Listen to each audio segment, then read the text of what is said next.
noget før, det var en tryllekunstner, og det var der, René kom ind i billedet. Faktisk påvirkede gruppen så meget, at vi taler om det den dag i dag, cirka 2 år efter, de forskellige ting, og ingen fattede, hvad det var, der foregik. Alle prøvede at lure kunsten af, men det kunne vi ikke.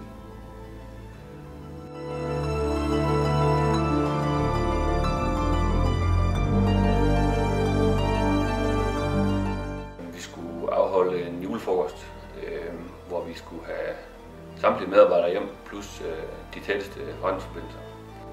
Der er jo en vis kulturforskel på de kontorer, vi har. Så vi skulle have noget, der ikke stødte nogen, og som alle kunne forstå. Og det var sådan set det væsentligste i, at vi valgte René til at trylle lidt for os. Og det var en succes, det må man sige. Danskere, tyskere, bulgarer, rumænere, franskmænd. Alle tog positivt imod det og havde det fornøjeligt.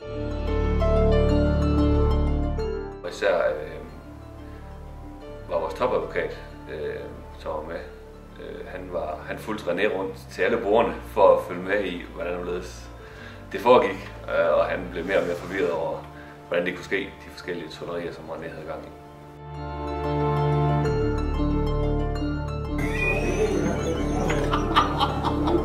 Prøv lige igen. Nej, det er godt lidt roligt.